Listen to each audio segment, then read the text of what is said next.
کوششیں کرنے والے کوششیں کرتے ہیں، درخواستیں لگاتے ہیں، بار بار بہت سی فکریں کرتے ہیں، لیکن بہرحال ایسا نہیں ہے۔ یہ پورا نظام ہمارے مدارس میں جہاں گہرائی کے ساتھ اور توجہ کے ساتھ پڑھائی کروائی جاتی ہے، اس پورے نظام کو بہت اچھی طرح مدارس کے طلباء اور علماء جانتے ہیں، لیکن زبان اور اسلوب سے واقفیت نہ ہونے کی وجہ سے وہ اس طرح دنیا کے سامنے اس بات کو کہہ نہیں پاتے۔ ظاہر بات ہے کہ وہ اپنی ٹھیٹھ اردو اور عربی زبان میں اگر گفتگو کریں گے تو وہ غیر مسلم تو چھوڑیے، ان کے اپنے گھر میں کوئی نہیں سمجھ پائے گا۔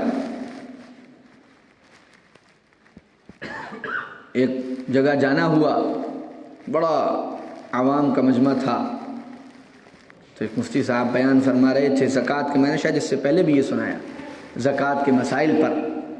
تو بیان کرتے ہوئے وہ کہنے لگے کہ دیکھو پیارو، زکوٰۃ اس مال پر ہوتی ہے جس پر حولان حول ہو چکا ہو۔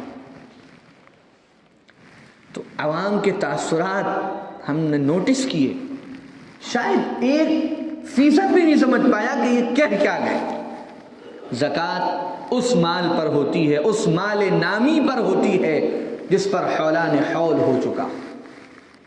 اب اکثریت تو یہ سمجھی کہ کوئی دعا پڑھی ہے انہوں نے، کچھ آمین کہنا ہے، کچھ لبیک کہنا ہے، کہنا کیا کہا انہوں نے، اس لیے کہ وہ خالص مدرسے کی عربی کتابی زبان تھی۔ مال نامی اس مال کو کہتے ہیں جس میں اضافہ ہوتا ہو، جیسے تجارت کا مال جو بڑھتا ہو، نمو عربی میں کہا جاتا ہے بڑھنے کو، حولان حول کہا جاتا ہے سال کے گزرنے کو۔ اسلوب اور زبان کا وہ فرق اس پیغام کو عالمی نہیں بنا پاتا، اور جن کے پاس عالمی زبان اور اسلوب ہے وہ دین سے ناواقف ہے۔ یہ جو تقسیم ہو گئی ہے دین اور دنیا کی، یہ میں نے پہلی مرتبہ آج اس موضوع پر کچھ عرض کیا ہے، یہ جو تقسیم ہو گئی ہے ہمارے یہاں، دین کا علم، دنیا کا علم، اور فلاں علم اور فلاں علم، اس تقسیم کی وجہ سے بہت سی پریشانیاں سامنے آتی۔ علوم تمام اللہ کی طرف سے اتارے گئے، بعض علوم وہ ہیں جن کا تعلق شریعت سے ہے، ظاہر بات ہے کہ ان علوم کا درجہ سب سے افضل اور اعلیٰ ہے، جن کا تعلق براہ راست آخرت سے ہے، جن علوم کا تذکرہ قرآن میں ہے، جن علوم کا تذکرہ احادیث میں ہے، جن علوم کا تذکرہ قرآن اور حدیث کی شرح فقہ میں ہے، ظاہر ہے وہ تشریعی علم ہے، شریعت بتاتے ہیں، اللہ کن کاموں سے راضی ہوتا ہے، کن سے ناراض ہوتا ہے یہ بتاتے ہیں، ظاہر ہے کہ وہ علم سب سے اعلیٰ ہے، سب سے افضل۔ اور دوسرا علم کائنات کا علم ہے، اللہ کی قدرت کا علم ہے، اللہ کی نشانیوں میں غور و فکر کرنے کا علم ہے۔ وہ علم یہودیوں کا نہیں ہے، عیسائیوں کا نہیں ہے، انگریزوں کا نہیں ہے، یہ غلط فہمی ہے ہماری۔ اگر ہم ان علوم کی تاریخ پڑھیں جنہیں اس وقت مختلف نام دیے گئے، فزکس اور کیمسٹری اور زولوجی اور باٹنی اور پتہ نہیں کون کون سے، اب تو اتنی شاخیں ہیں کہ ہم گننا شروع کریں تو گنتے گنتے کئی گھنٹے لگ جائیں گے۔ یہ ان سارے علوم کا جو مبدأ ہے، جو اس کا آغاز ہے، جو اس کی شروعات ہے، اگر ہم پڑھیں گے تاریخ تو ہمیں آج بھی ان کی کتابوں میں عرب کے اور ابتدائی صدیوں کے کتنے ایسے مسلم سائنسداں ملیں گے جنہوں نے ان علوم کی بنیاد رکھی تھی۔ اسلامی نظام ان علوم کو دنیا میں پھیلا رہا تھا، بعد میں اغوا کیا گیا، ہماری طرف سے ناقدری بھی ہوئی، نااہلی بھی ہوئی، اور سستی اور کاہلی بھی ہوئی، پھر اس پر کوئی اور قابض ہوا، جب کوئی اور قابض ہوا تو اس نے پوری دنیا میں ان علوم کو اپنی زبانوں میں منتقل کیا اور زبان کے ذریعے ان علوم کو پوری دنیا میں پہنچایا۔ تو علوم کی یہ کوئی تقسیم نہیں ہے، علوم کی تقسیم حضور اکرم صلی اللہ علیہ وسلم نے فرمائی تھی کہ ایک علم وہ ہے جو تم کو نفع دیتا ہے اور ایک علم وہ ہے جو تم کو نقصان دیتا ہے۔ کوئی آدمی بری نیت کے ساتھ، گمراہی کے ارادوں کے ساتھ قرآن کا مفسر بن جائے تو وہ جہنم میں جائے گا، اور کوئی آدمی اللہ کی قدرت میں، نشانیوں میں غور و فکر کے جذبے سے، انسانیت کی خدمت کی نیت سے بہت بڑا سرجن بن جائے اور وہ عمل اخلاص کے ساتھ کر کے دکھائے تو وہی سرجن بننا اس کو جنت میں لے کر جائے گا۔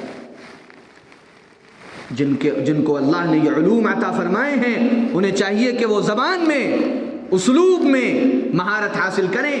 ہمارا دین، ہمارا قرآن، ہماری شریعت ہم تک نہیں ہے، پوری دنیا کے لیے ہے، پورے عالم کے لیے ہے، پوری انسانیت کے لیے۔ جب تک انسانیت کی زبانوں پر اور انسانیت کے اسلوب اور مزاج اور نفسیات پر ہم واقف نہیں ہوں گے، اس وقت تک ہم اس کو منتقل نہیں کر سکتے۔ اور جو اس کے ماہر ہیں انہیں چاہیے کہ اپنی اس مہارت کے ساتھ ساتھ وہ وقت نکالیں۔ سارا نزلہ اور سارا غصہ علماء اور مدارس پر نکالنا کافی نہیں ہے۔ وہ 2% اور 3% لوگ ہیں، وہ 97% انگریزی کے ماہرین کہاں ہیں؟ وہ کیوں نہیں سیکھتے قرآن اور حدیث کو؟ وہ کیوں نہیں سیکھتے شریعت کو؟ وہ کیوں ان مسائل کو آ کر علماء کے سامنے نہیں بیٹھتے؟ ان کو کیوں اپنی ناک چھوٹی ہوتی محسوس ہوتی ہے؟ ساری ذمہ داری، ہر کام کی ذمہ داری کیا صرف علماء کی ہے؟ ہر کام کے لیے کیا صرف علماء ہی ٹھیکیدار ہیں؟ 97 اور 96% وہ طبقہ جو عصری علوم پڑھتا ہے، جو انگریزی کا ماہر ہے، جو بڑے بڑے اسکولوں اور کالجوں میں تعلیم حاصل کرتا ہے، وہ واقف ہے دنیا کی زبان سے، اس نے سائیکولوجی پڑھی ہے، وہ دنیا کے ماحول کو دیکھ رہا ہے۔ اس کو یہ توفیق کیوں نہیں ملتی کہ وہ آ کر کسی عالم کے سامنے بیٹھے کہ پہلے میری اردو ٹھیک کرائیے، مجھے تھوڑی بہت عربی سکھائیے، پھر مجھے ان مسائل کے بارے میں تھوڑا نالج دیجیے جن مسائل کا مجھے دنیا میں سامنا کرنا پڑتا ہے۔ اگر یہ دونوں طبقے اپنے اپنے کاموں کو انجام دینے لگیں، اپنی ذمہ داریوں کی طرف توجہ دینے لگیں، تو پھر انشاءاللہ وہ مسائل پیدا نہیں ہوں گے جو پیدا ہوتے۔ پھر ہم عالمی امت کا فریضہ پوری طاقتور طریقے پر انجام دیں گے انشاءاللہ۔ اللہ تعالی ہم سب کو عمل کی توفیق عطا فرمائے۔ سبحان اللہ وبحمدہ، سبحانك اللهم وبحمدك نشهد ان لا اله الا انت نستغفرك ونتوب اليك اللهم لك الحمد ولك الشكر اللهم لك الحمد كما ينبغي لجلال وجهك وعظيم سلطانك اللهم صل وسلم وبارك على نبينا محمد وعلى اله وصحبه اجمعين ربنا ظلمنا انفسنا وان لم تغفر لنا وترحمنا لنكونن من الخاسرين ربنا آتنا في الدنيا حسنة وفي الآخرة حسنة وقنا عذاب النار اللهم انا نسألك الهدى والتقى والعفاف والغنى اللهم إنا نسألك العفو والعافية والمعافاة الدائمة في ديننا ودنيانا وأهلنا وأموالنا وأنفسنا اللهم إنا نسألك الجنة ونعوذ بك من النار۔ اے اللہ ہماری غلطیوں کو معاف فرما، ہماری خطایا سے درگزر فرما، ہمارے قصوروں کو معاف فرما، اپنے فضل و کرم کا، رحم کا، عافیت کا ہم سب کے ساتھ معاملہ فرما۔ یا اللہ ہمارے بیماروں کو شفائے کاملہ عاجلہ مستمرہ دائمہ نصیب فرما، ہمارے پریشان حالوں کی پریشانیاں دور فرما، ہمارے مقروضوں کے قرضوں کی ادائیگی کی غیر سے شکلیں پیدا فرما۔ اے اللہ ہماری الجھنوں، تکلیفوں، پریشانیوں کو اپنی رحمت سے دور فرما دیجیے، اللہ اپنی رحمت سے دور فرما دیجیے۔ اے اللہ امت مسلمہ پر رحم فرما دیجیے، اے اللہ ملت اسلامیہ ہندیہ پر رحم فرما دیجیے۔ یا اللہ امت کی ہر ظلم سے حفاظت فرما لے، یا اللہ امت کی ہر ظلم سے حفاظت فرما لے، ہر ظالم سے حفاظت فرما لے۔ اے اللہ اپنی نصرت اور تائید عطا فرما دے، اپنی نصرت اور تائید اس امت کو عطا فرما دے۔ ہماری بے کسی بے بسی پر رحم فرما دے، یا اللہ ہماری بے کسی اور بے بسی پر رحم فرما دے۔ یا اللہ آپ تنہا نہ چھوڑیے، یا اللہ آپ ہمیں تنہا نہ چھوڑیے، یا اللہ آپ ہمیں تنہا نہ چھوڑیے۔ ہمارے بڑوں کی، ہمارے مردوں کی، ہمارے عورتوں کی، ہمارے بچوں کی، ہمارے جوانوں کی، ہمارے چھوٹوں کی، ہماری مساجد کی، ہمارے مدارس کی، ہمارے مکاتب کی، ہمارے دینی کاموں کی سب کی حفاظت فرما دیجیے۔ آپ محافظ بن جائیے، آپ محافظ بن جائیے، آپ محافظ بن جائیے۔ یا اللہ باطل کی سازشوں اور اسکیموں کو ناکام کر دیجیے، ان کی چالوں کو ناکام کر دیجیے، انہیں آپس میں منتشر کر دیجیے۔ یا اللہ ان کی قوت کو توڑ دیجیے، ان کے زعم کو توڑ دیجیے۔ یا اللہ پوری دنیا میں اہل ایمان کی، اہل حق کی نصرت اور مدد فرما دیجیے، مظلوموں کی مدد فرما دیجیے۔ یا اللہ ہمارے دلوں میں جو دعائیں تمنائیں ہیں اپنی رحمت سے ان سب کو پورا فرما۔ ربنا تقبل منا انک انت السمیع العلیم وتب علینا انک انت التواب الرحیم۔ صلی اللہ تعالی علی خیر خلقہ محمد وآلہ وصحبہ اجمعین والحمد للہ رب العالمین۔